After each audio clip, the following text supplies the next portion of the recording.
welcome back to the Howler podcast. I'm Chelsea. And I'm Mary.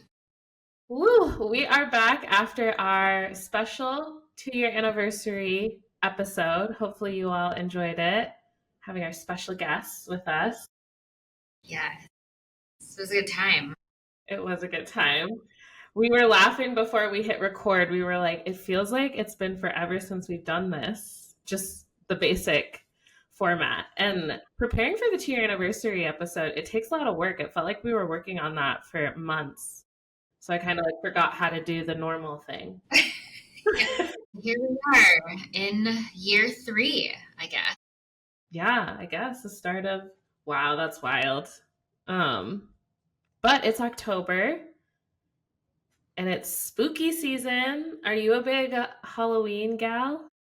No? I can't say that I am. I'm not anti.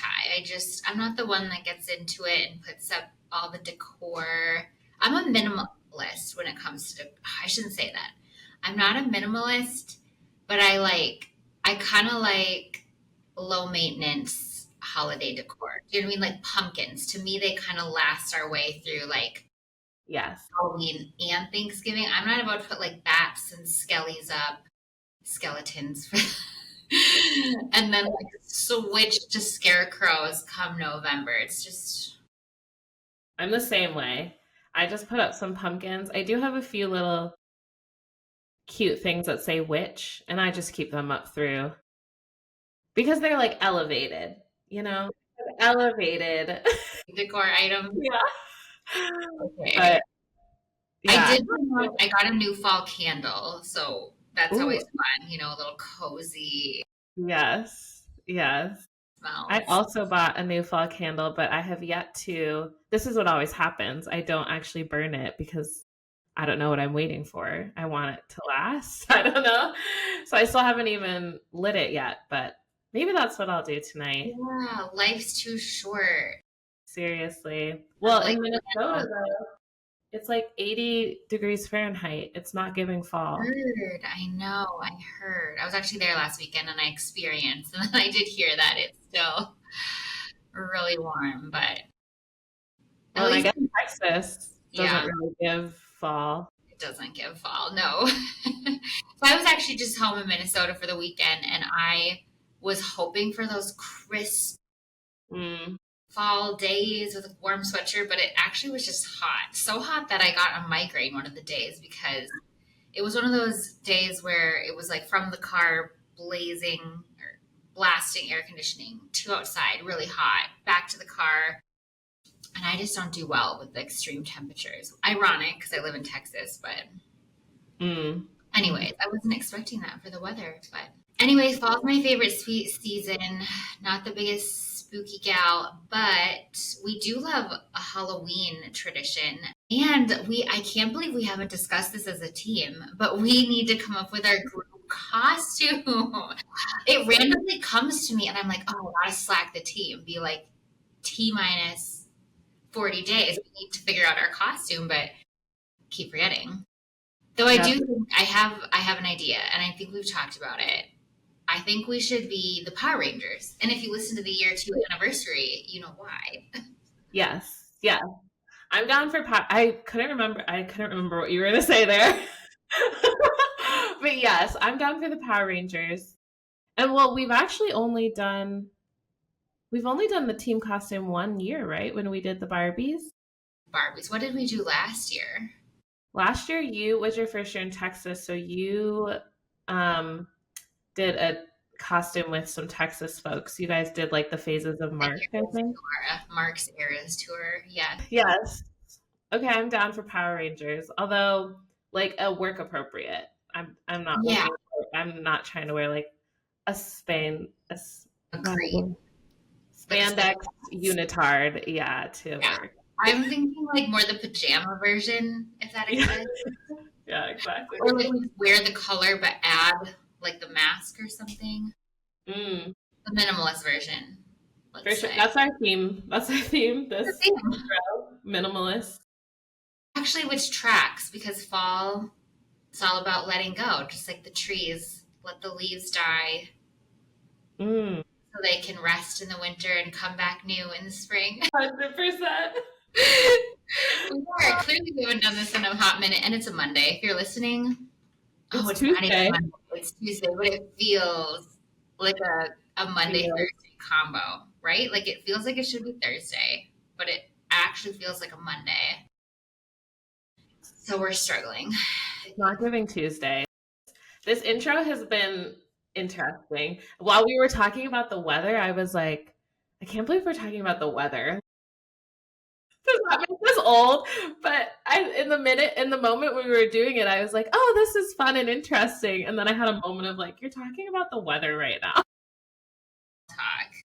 But that's deep talk. What are you letting go of this fall? Oh, dang it, Mary. I was about to transition to our guest, and now you have me deep thinking. Okay, what am I going to like bring back equilibrium in the podcast sphere with like some depth to our combo? I think this is always a work in progress for me, but I've had some situations recently, and so it's top of mind, but I'm going to try to let go of how should I word this? Not my expectations of people, but like putting people, like, I can't even verbalize it. Not having like set expectations of how I think people are going to react to things, because then when they react differently, that, like then it's like, oh, that's not what I thought they were going to say or what they were going to do or blah, blah, blah. And then so I can't think of how I'm trying to verbalize it, but hopefully you get the gist of what I'm trying to say. Yeah, like you're letting go of the outcome, right? Of like how people respond, maybe. Yes. Or like, yeah. Mm-hmm. Or like my expectations of what the outcome is going to be. I feel it's intentional. I feel like I am not explaining this well, but I feel like the people that will get me will get me. Okay, what about you? This fall, I think similar based on some recent interactions. I think I want to work on so basic, but letting go of what I can't control. Mm-hmm. Like doing my best to show up in a way that feels honorable and true to who I am, but also just like letting go of the outcome if like somebody isn't happy with that. Like if I know I'm doing my best and I'm coming from a good place, like that's all I can do. Mm-hmm. And gosh, the other thing on my mind is just school. In stats currently it's kicking my butt, and I think I let the overwhelm of knowing I'm like 4 out of 12 weeks through really get to me. And I gotta let go of like being overwhelmed by the whole picture and just, take one step at a time. So yeah, because you're gonna do it. You're gonna get through it. Yeah. And I don't need to work on week 12 right now. If I can just get through this week, mm-hmm. I'm ready when week 12 comes. So hey, that was a good segue. Way to save it, Mary. Thanks. Our podcast guest today. Yes, I wonder what they're gonna let go of. I'm gonna write that down so we don't forget to add. All right, we're so excited today to have Matt Trushinski joining us on the podcast. Matt has a diverse technology marketing background, including carrier networks, IoT, smart cities, AI, and security. As the Vice President of Product Marketing for Arctic Wolf, he works with customers and prospects to improve their security operations. Okay, welcome to the podcast, Matt. We're so excited to have you. Thanks for having me. Excited to be here. Yes, and it's super exciting because you are in studio, which makes it feel so official. That's right. Probably sound better too. Yeah. Yeah, hopefully.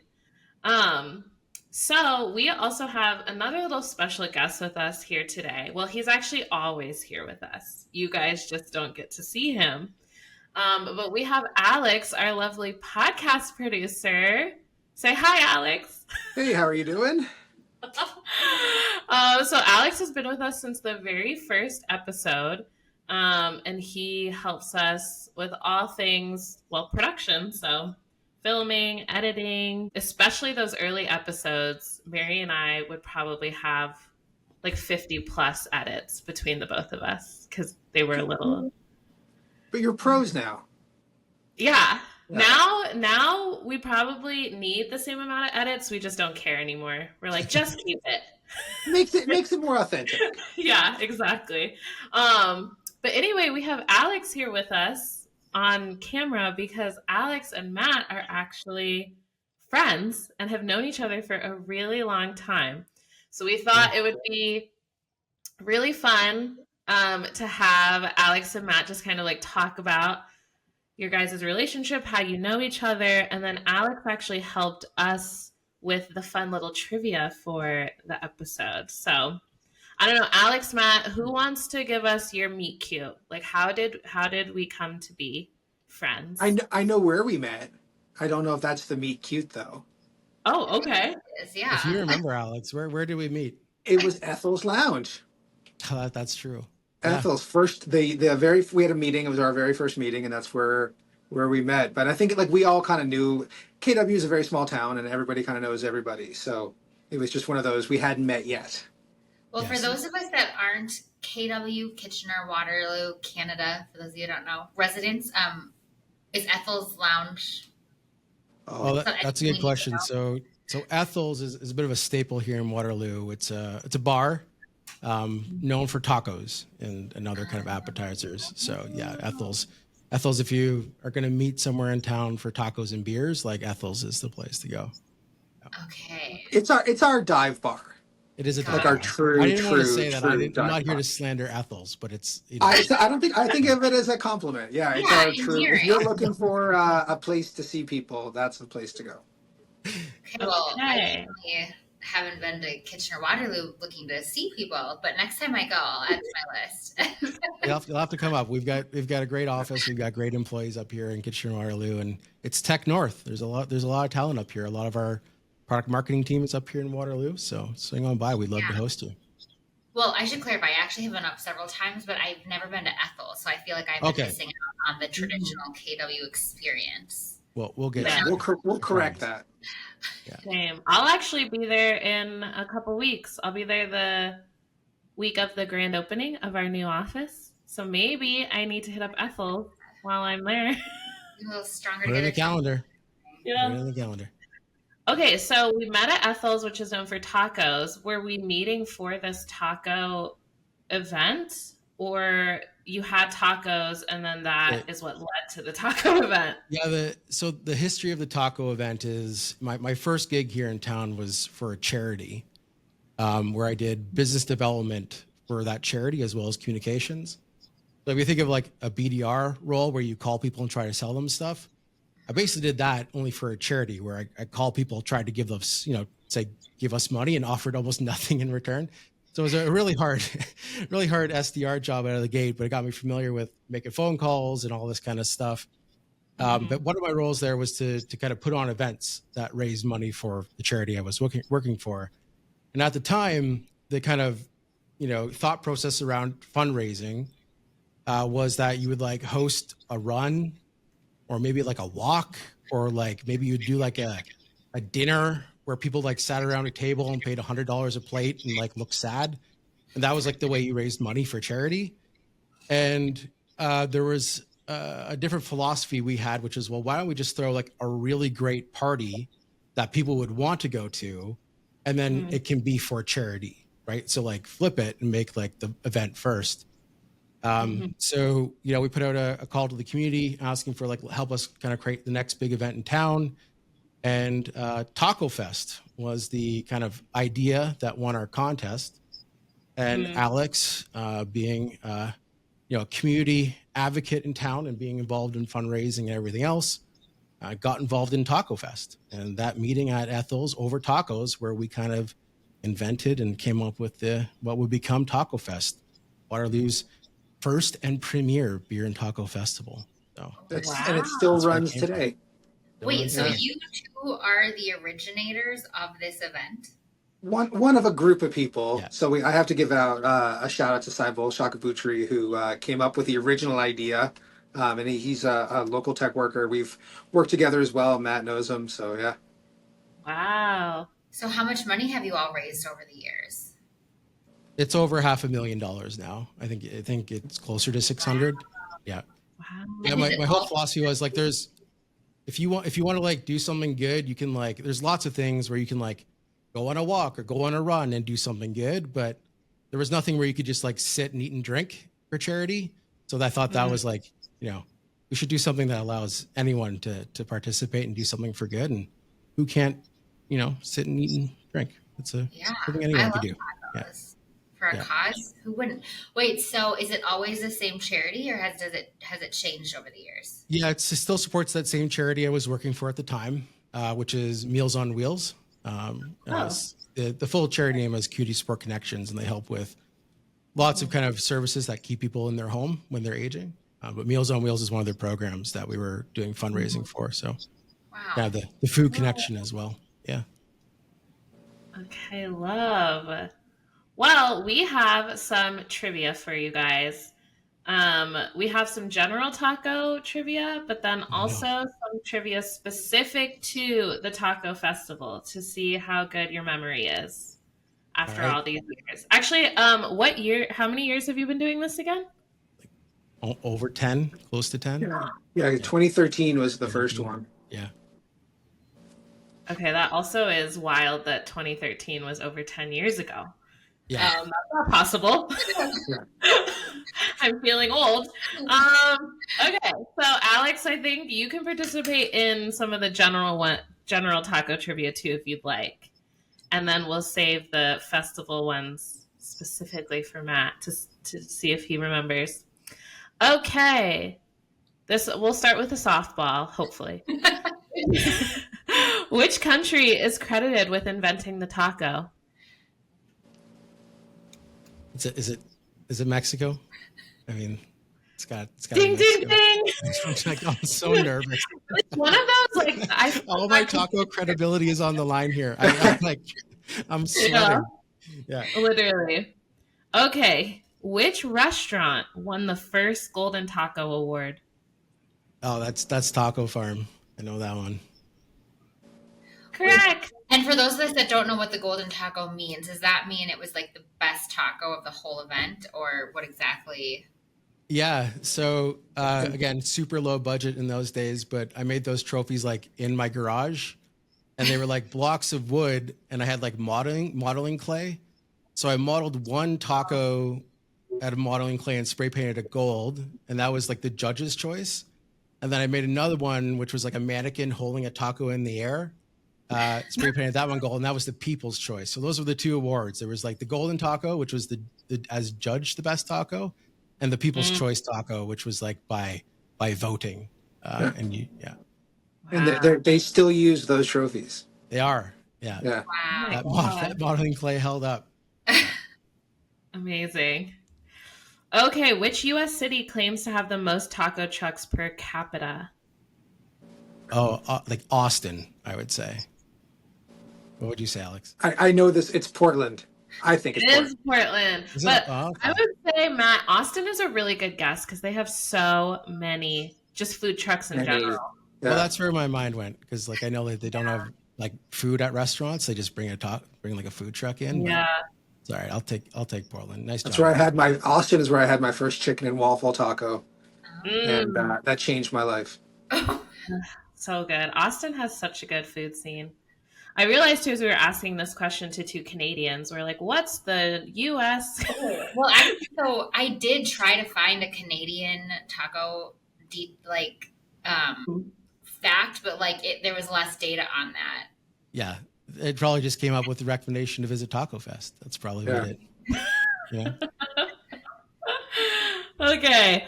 Which business has won the most vegetarian awards at Taco Fest? Oh. Alex, I like how you're thinking when you provided us the question. But I tell you, I read it and then it went right out went in one ear, out the other. I want to say Cafe Pyrus, but I don't think that's right. I want to say Proof Kitchen. According to Alex, the answer was White Rabbit. Oh, White Rabbit. That's a good one in town too. Yeah. We're starting to build a full dinner night plan for you when you get here. We'll do Ethel's one night, Yeah, White seriously. Rabbit the second night. You know. I know. I might be tacoed out. I never thought I would go to Kitchener-Waterloo, Canada, and get tacoed out. But okay. Last question. How many seconds did it take for Taco Fest tickets to sell out in the second year? Oh, sub 1 second. I think it was either like 1 second or less. Oh, Alex and Matt might need to have a conversation. I had 45 seconds is what I had in my notes, but maybe that is. Maybe that could have been the first year. That I think the first year took a little bit longer. The second year, I remember I had to call Eventbrite because we sold out so fast that they only reported back in 1 minute increments. So like when you put your tickets on sale, they report like you sold out, by the minute. They don't like report out by the second. So I remember having to call Eventbrite and be like, hey, I don't know how fast we sold out because it only goes as low as a minute in the reporting. But anecdotally, I was told that people were like refreshing and they refreshed like immediately when they came and they still didn't get tickets. So somewhere in that, there's a lot of unhappy people. Sub 1 minute range. We were, that led me to a pricing and packaging career because we immediately then raised the prices. If you got that much demand, your price should go up. So, seriously. Yeah, we sold out, nearly instantly, which is great. Wow. Yeah, how many people can go to Taco Fest? Like, what's capacity? Back then, I think it was around 400 or 500, somewhere in there. I think they've got it up higher now, but it was somewhere in that range. But, wow. Yeah, it was 10 years ago, I think. Yeah. Well, this was so fun. When is Taco Fest? Maybe that's the next time Mary and I come up to KW. Yeah. Usually June, July. Yeah. So they kind of move it around, but I'll let you know and we'll make sure that we put aside tickets. Okay. Well, we have Wow, we'll have the VIP experience. We won't have to refresh the Eventbrite. We can do that. Maybe we can do like a live podcast from there. So you never know. Yes. I love that idea. Wow. Okay. Don't put these dreams in our heads, Alex, because we will try to make it happen. Amazing. Okay, well, thank you for joining us, Alex. Anything else you want to share about Matt or you or Taco Fest before we get into... No, you know what? Just what I really like about, working with Matt is he really cares about the community, really cares about the companies he works for. And like anything, like we've been friends now for almost 15 years. And, just kind of a testament to, his dedication to keeping things going, keeping connected. So appreciate you. Yeah, thank you, Alex. Yeah. Amazing. It is, part of the reason I moved, just to say something nice about Alex, to be a reciprocal here. Like, I moved to Kitchener-Waterloo because, at the time, BlackBerry was huge, right? That's why I came to Kitchener-Waterloo. And when I got here, folks like Alex in the community were huge, right? And they were well known and they were leaders in the tech space. So I've always looked up to Alex for both being an awesome figure in the community, but also in the tech space. So Alex has been awesome, and thanks for giving me a target to aim at, Alex. Oh, we also love Alex. Yeah. Alex. Thank you. Okay, right. well, now that we're feeling all warm and fuzzy. Yeah, very feeling good vibes in here. Seriously, now we want to take you back to your childhood, Matt. Okay, straight from tacos to We're going way back. I didn't think we'd go back further than 10 years, and now we're going even further back. Yeah, seriously. We thought 10 years was far. No, we kind of want to hear your career journey, how you got to where you are here today at Arctic Wolf. And we like to go all the way back because I think most of us never dreamed of being in cybersecurity. I mean, that didn't even exist for us in our minds when we were young. So what did you want to be when you were little? And then just kind of take us through your journey to Arctic Wolf. Sure. Yeah, I grew up, my first job was pumping gas outside at my uncle's gas station. And I always knew that like my career goal was to work inside. And that was like the first goal that I like remember setting for myself, was like, I just want a job where I am inside. So I crushed that one. But beyond that, like I knew that I always wanted to do something with technology and computers, right? I was the kid that, I play basketball because my friends were playing basketball, but then as soon as the game was over, I was like inside to go break something or tinker with something or take something apart, or kind of like mess around with technology. So I knew I kind of always wanted to do something, surrounding that, just because it felt like so natural to me. And originally I kind of went into computer science. That was my original kind of focus. I love computers, and I thought, well, I better go get, something, to do with that in terms of education. Uh, got into computer science, didn't really like love it. So I switched into journalism, and I thought, well, maybe I'll just like write about technology. I'll work for Wired, or I'll, be kind of a tech journalist. So I went and got my journalism and then communications degree, and then realized that, this kind of problem space exists called product marketing, where, you kind of need someone to help articulate the problems that your products and your company solves for people. You kind of connect, buyers and customers with the problem space, and kind of help them understand what you do, and kind of translate something from being technology to outcomes and solutions that people can understand, and therefore, could justify buying or really map onto their problems. So that's how I kind of found product marketing, is kind of, this idea of, well, maybe there's skills that I can combine: communication, journalism, marketing, and tech into kind of one package. So that's kind of how I found my way into the space, which was great. And then my way, to Arctic Wolf. Arctic Wolf has, like we were talking about, a Canadian office. We've had multiple product marketers up here in Kitchener-Waterloo, and got introduced to the company through one of those product marketers that was at Arctic Wolf, and came on board. And it was my first time working for kind of a security company. Although I've got experience in security, this is my first, true security company that I was working for. And yeah, it's been an awesome, great ride. It's been tons of growth, really exciting, new products and stuff we're doing for our customers. It's been really awesome. I feel like you can see your product marketer hat in hindsight, looking back at your career story, because even from you pumping gas, like you had your problem and a vision. Like, I'm cold, I'm assuming because it's Canada. It got very cold. Yeah. And then like tinkering, like, okay, computer science, not really feeling this. Let's try something new. And I feel like, not that I'm a product marketer, but I know it's a lot of prioritizing problems and kind of finding what is the best solve for problems that makes the biggest impact, because everything's important, right? Just what are you going to assign priority to and such. So given now your role as vice president of product marketing, tell us a little bit about a day in your life. Yeah, sure. So it's quite varied, which is one of the things I love about it. In the morning, you might find me talking to partners or to our customers, talking to our advisory boards or our partner boards. After lunch, I might be talking to the finance team about our go-to-market and our goals and margin and everything else. In the afternoon, I'm probably talking to our product counterparts in engineering about what we're building and launching and why and how we plan to go to market with it.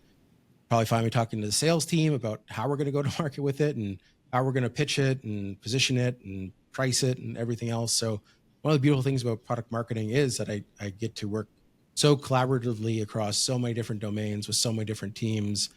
I often, tell my team that our goal is to be that orchestrator that kind of makes sure that we're all kind of arriving in the same place, and we have commercial success with whatever we're doing. So, one day looks the same. It might be on one product one day, and next product the next day, and launching something or acquiring a technology the next day. So it's a lot of variance, but what is pretty consistent is, making sure that we're ready to go to market, right? Making sure that our go to market successful, making sure that our partners, our customers, and our sales teams have what they need to be successful. And making sure that we also stand out in the market, right? Like we have a unique vision, we have a unique selling point, that we're differentiated, that people understand our unique value and what we're trying to do for customers.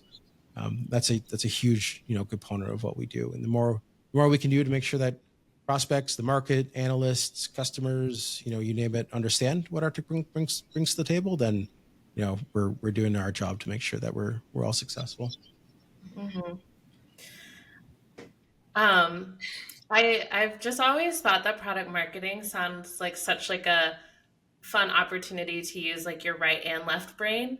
And I'm curious, like, what are some of the top skills you think someone would need to succeed in product marketing? Yeah, first and foremost, and this might not be the first thing that comes to mind, it's EQ, right? So emotional intelligence. Mm-hmm. We work with a lot of different kinds of people, right? From finance teams, like I said, to engineers, to product managers, to other marketers, and people who might be writing code, to people who might be posting on social media in the span of one day, right?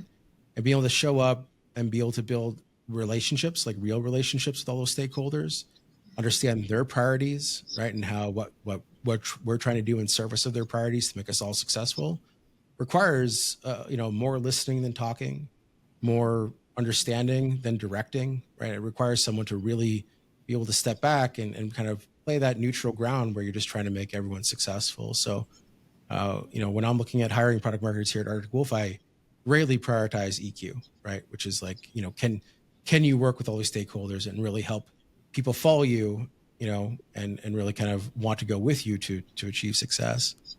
The second one is curiosity, right? So we need people who are just like always curious, right? One of our very best product marketers that we have on the team has a doctorate in film, right? Not like what you would necessarily equate with being like a technology marketer, Yeah.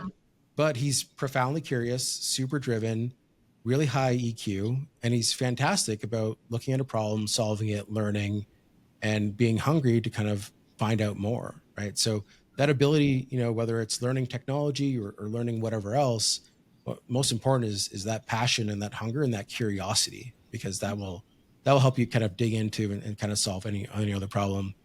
And the third one is probably creativity, right? Like, so how do you do something different? How do you stand out?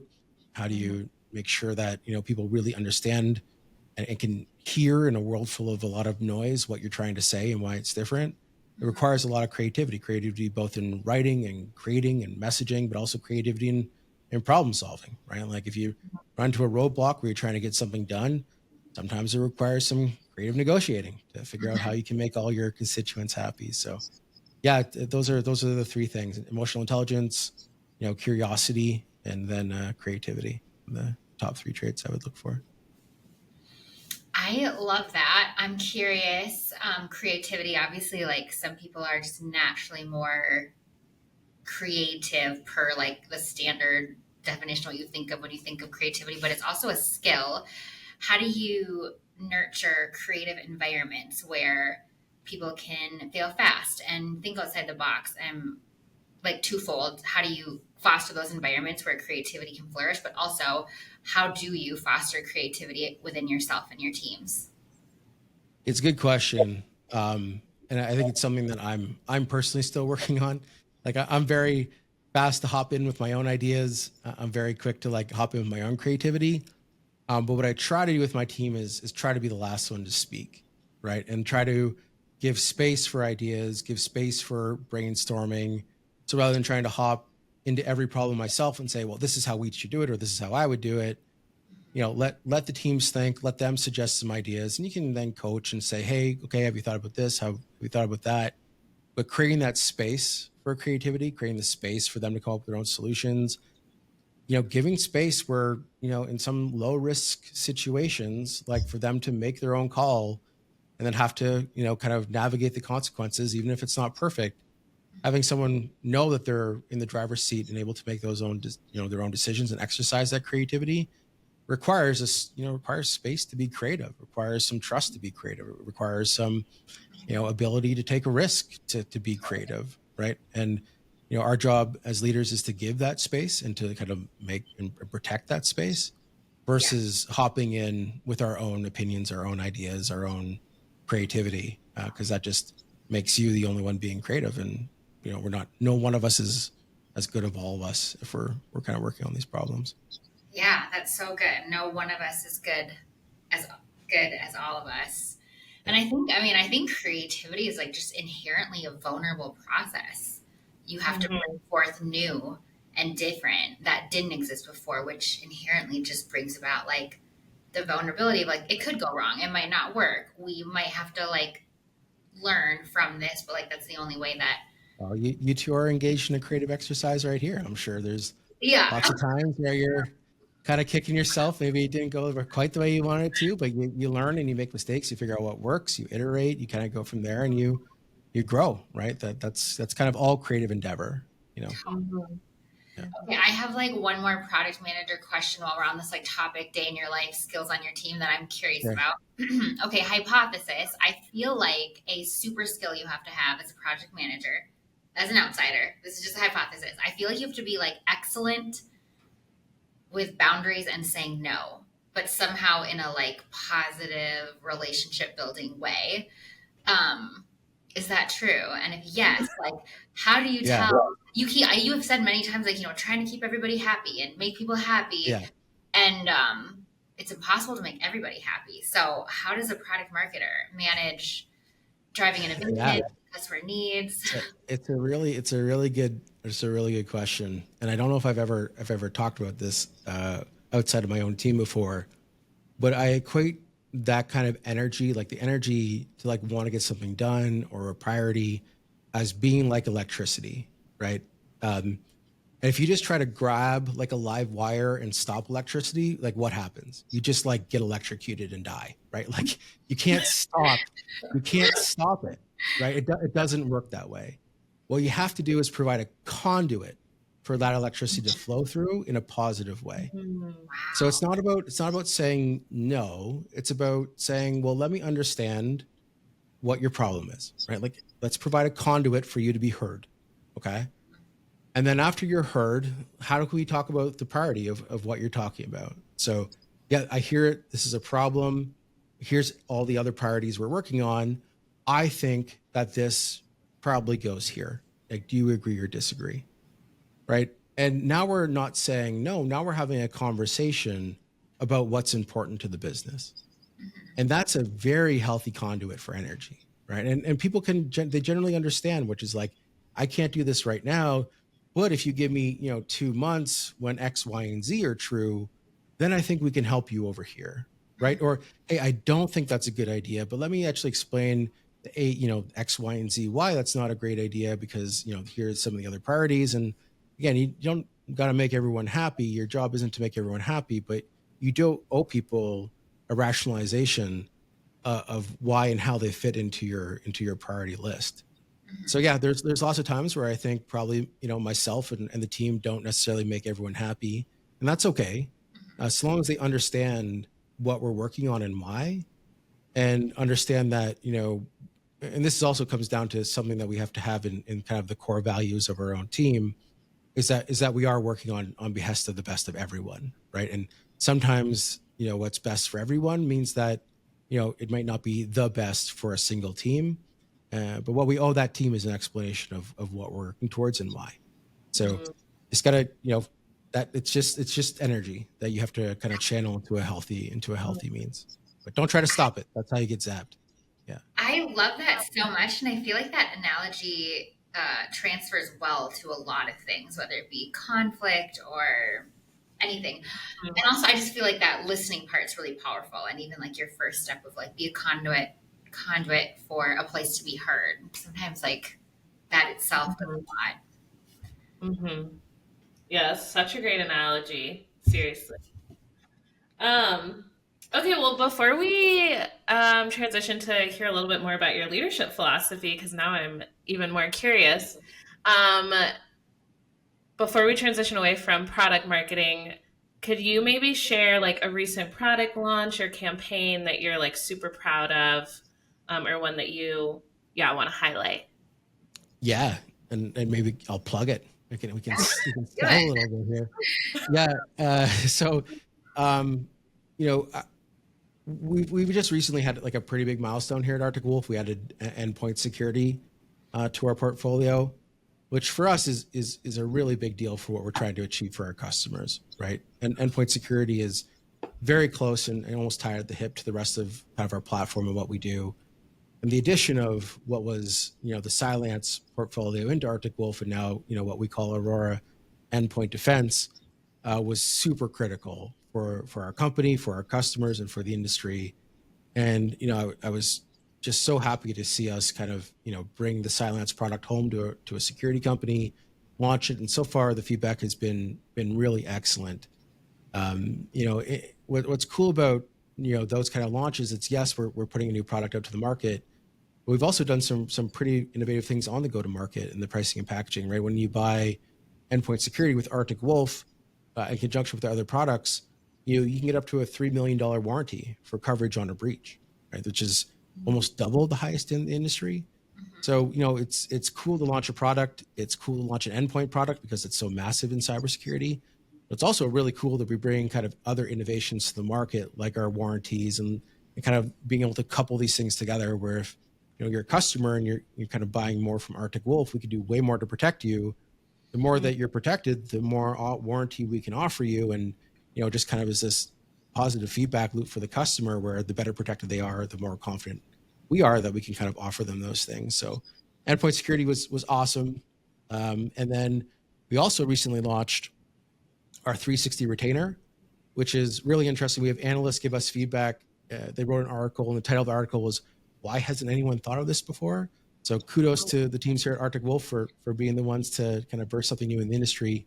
But it's a retainer for security services where typically you would buy like an hourly set of hours for your retainer. If something went bad, like, okay, well, I have 100 hours with my IR team to help me clean up.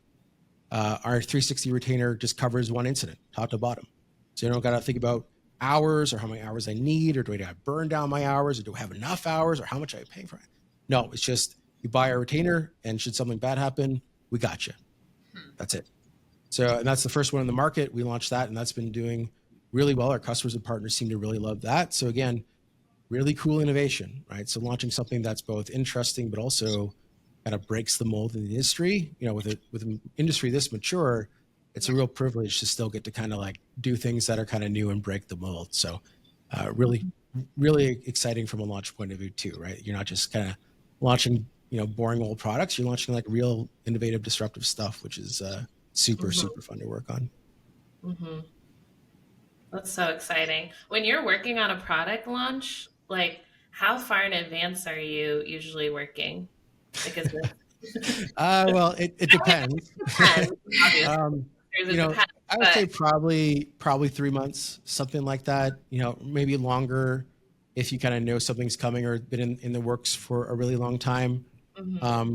But typically, you're probably really in earnest starting with all the teams, kind of like 3 months out, maybe maybe 6 months if you're kind of really lucky. And that way, you're fully ready when the time comes, right? Like everything from the website to your channel to the sales team to analysts to your customers, they all kind of find about it on the same day, and everything operates super seamlessly. And hopefully, that day you're taking orders, you're booking deals. So cool. Another random, maybe silly question. Do you ever, I'm just always thinking about how you have to really understand the product and like the technical piece of things. Like, have there been situations where you have just been like, "Whoa, I really need some time to understand"? Just any time throughout your career, like, "Oh, I need to like sit down and spend dedicated time to understand what I'm even trying to market and sell here." Yes, it's a good question. So yeah, we talked about my first job being creating a taco festival, right? Yeah. And then my second job was working and doing marketing in a carrier like that sold to like cell phone carriers and like internet providers and like the core network. So extremely complicated networking technology. And my first week there, I was like, these guys made a big mistake. Like I'm just like the taco guy. But what was true is I'm just like a total nerd at heart, right? So again, back to my days where I would pump gas and then go home at night and break stuff. My earliest memories with technology was like breaking my home computer and then needing to fix it before my parents found out that I broke the computer, right? So it's like in my blood to be breaking and fixing things. So I kind of carried that into the tech side. So I've got, a home lab at home. I play with everything on my own time, cloud, AI, you name it. I'm in my lab playing with it. So it's I'm fortunate in that direction. Like that's not work for me. That's fun.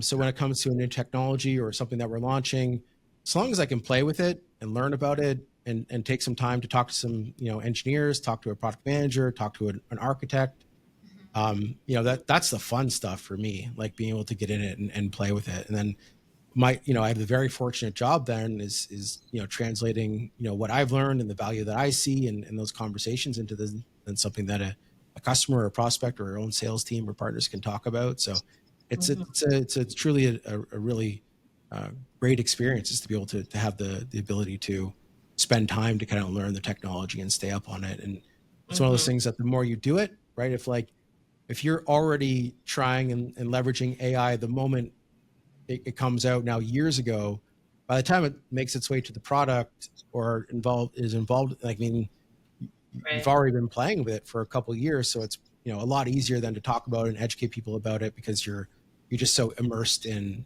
prevalent technologies anyway. So, that's the curiosity piece that we talked about for product marketing, right? It's like, you gotta be that, you gotta have that curiosity that when you hear a new technology's on the horizon, like, I want to be the first to try it. I want to play with it. Like that's part of what makes a good product marketer.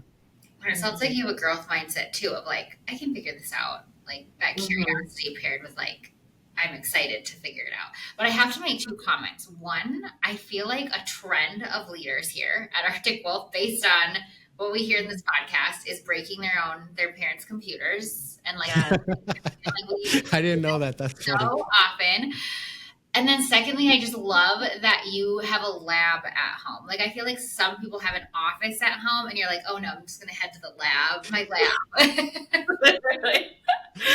It's not as cool as it sounds. It's just like a server rack in the corner. There's like a white trench coat on the wall that never gets used, just for aesthetic, The glasses. So funny. Okay, well, transitioning a little bit to more of your leadership philosophy, what is some of the best leadership advice you've ever received, and how has it kind of shaped your approach to leadership? Yeah, I think this is, what I learned from a leader here in Ontario. His name's Curtis McBride. He was CEO at a former company I worked for, which is, he had this analogy of Herbie, and Herbie was like, the person in your like troop, that is the slowest in the pack, right? So like you think about, you're on an expedition and there's one person who's kind of slowing the whole team down. And our job as leaders is to like always be on the lookout for Herbie, right? Which is like the slowest part of the business, the slowest, like the thing that's slowing us down. And it turns out, if you get real curious, right, and you go and you find out what's going on with Herbie, you find out that the pack's too heavy.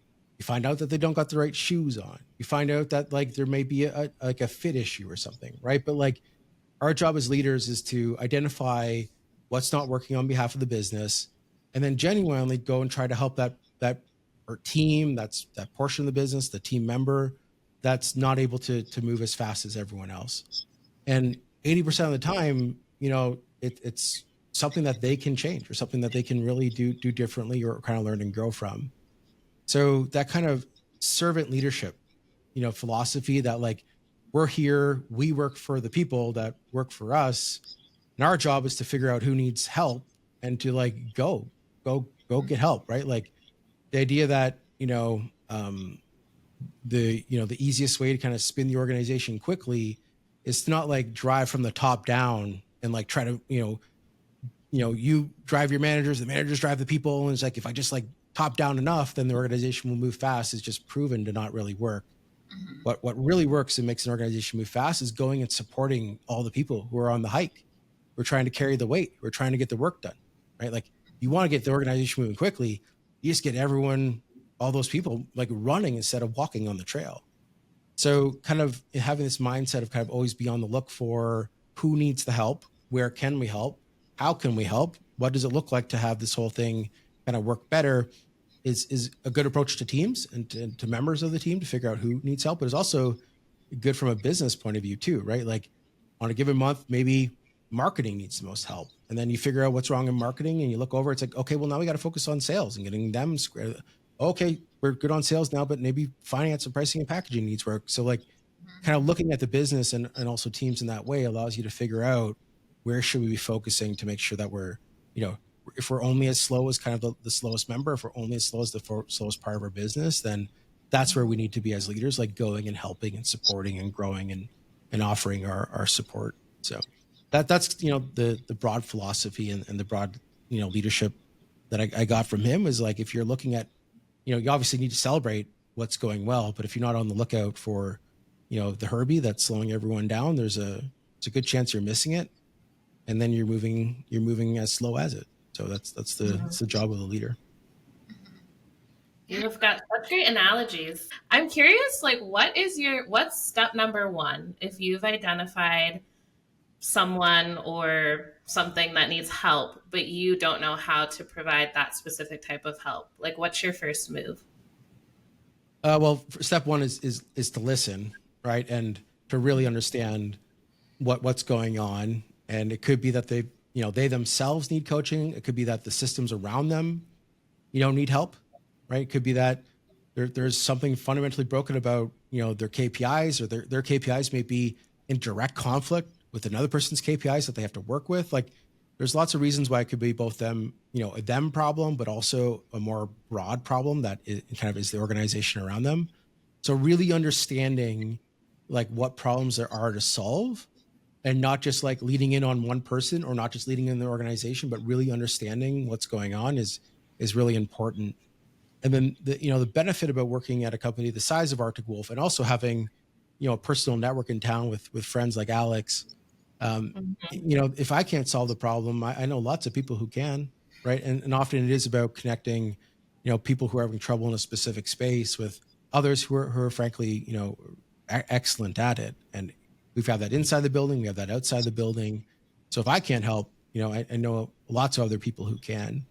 And there's lots of things that frankly I'm not the best at. And I'd rather if someone, really needs help in that space, it's probably better that they go to someone that has that skill set more than me. And that provides me a chance to learn too. So I think, first seek to understand, to really figure out if you're trying to solve a person problem or an organization problem, maybe both. And if you can't solve it, then, guess what? You've got thousands of other people at your disposal to help you figure it out. So, yeah. Yeah, love that. I like the analogy as well. And I think my question is, certainly there's part ownership on the individual as well. How do you bring them along for the journey?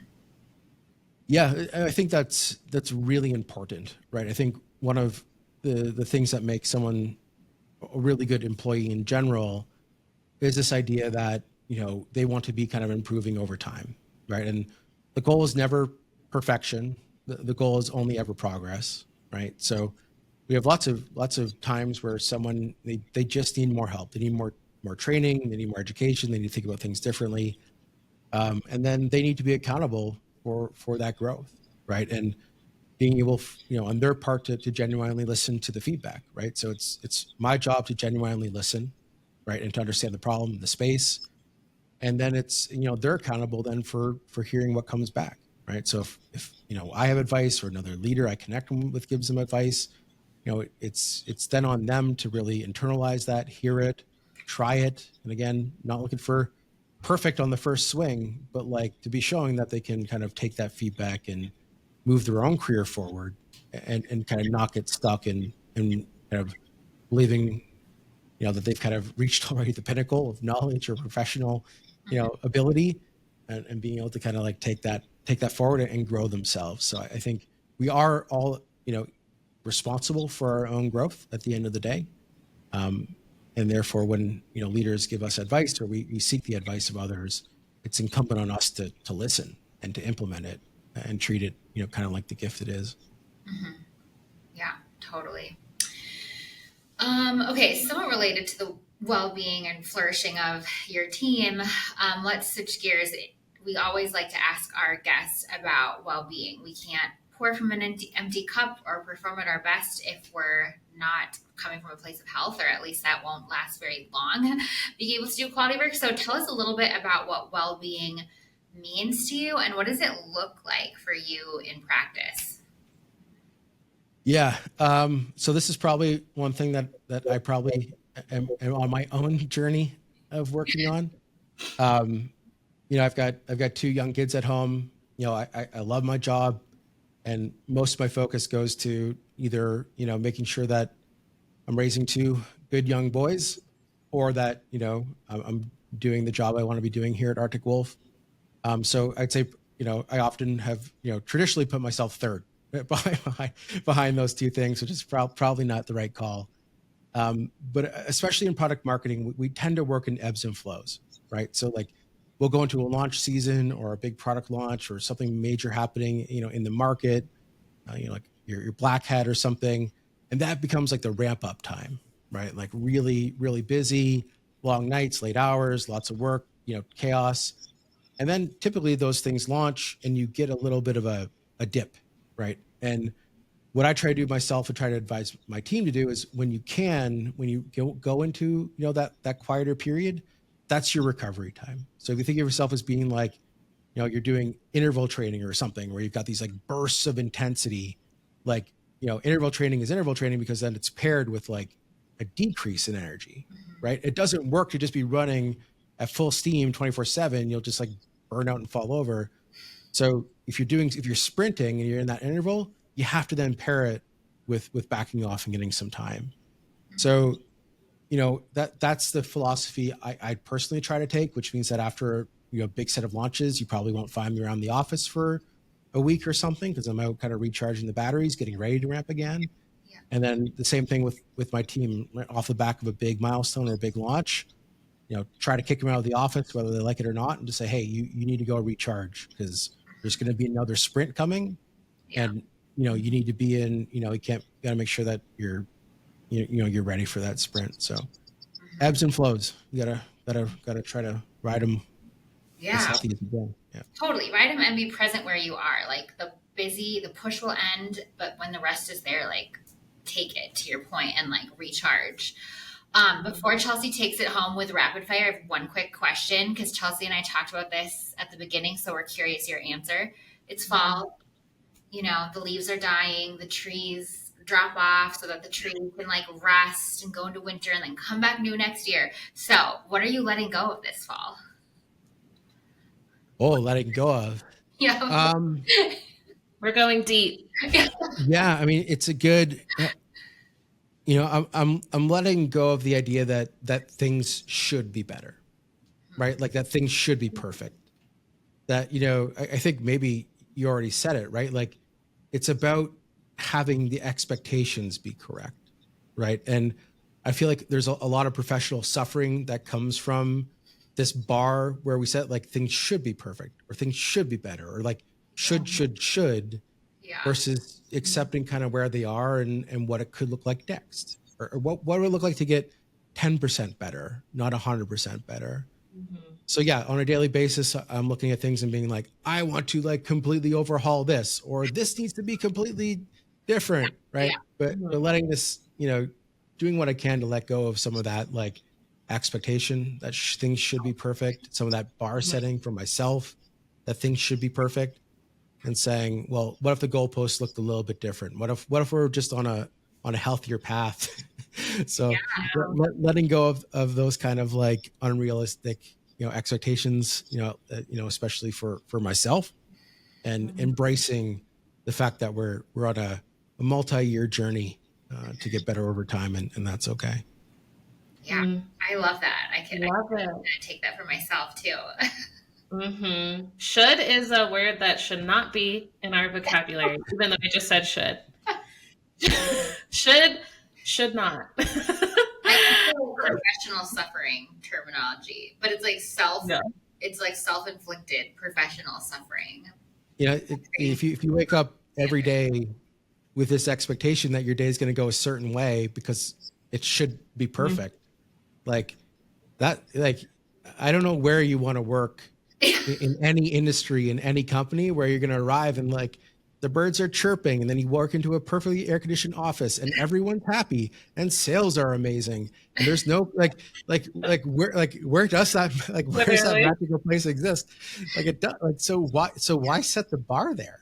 Right. Yeah. Like, right. So, because every day you're going to wake up and be like, oh man, we're so far from perfect. It's like, well, yeah, like, of course. Right. So, set expectations that are growth oriented, that still get better, that move the needle for the business, that move the needle for you professionally, that are realistic, achievable. Like, set those as the goalposts and work towards those. And if you get a little, 10% better, 20% better every quarter, like then you're winning, because you're meeting those, versus like setting a bar that truly never actually existed in the first place. So yeah. But I think that's also so applicable just to your personal life as well. Like everything you just said, you can remove the professional part of it and take it to your personal as well. Because that's kind of where I was coming from for my lingo. But it's the same thing. Like if you think you're going to wake up every day and it's going to be rainbows and butterflies and you're never going to feel sad or hurt or angry, or people aren't going to hurt you or make you feel XYZ, it's going to be a hard life for you. Boring. That sounds boring. Yeah, exactly. Here.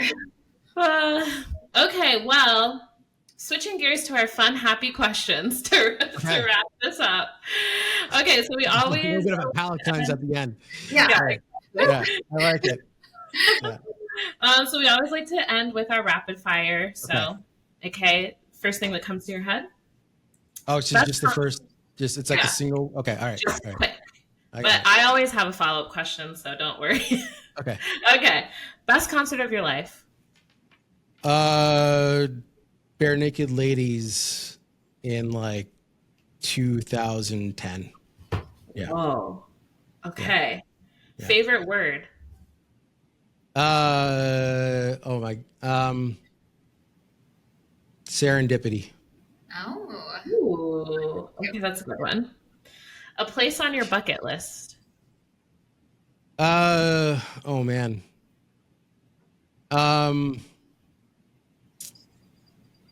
Let's say, I'm trying to think of a place. Ireland. I've never been to Ireland.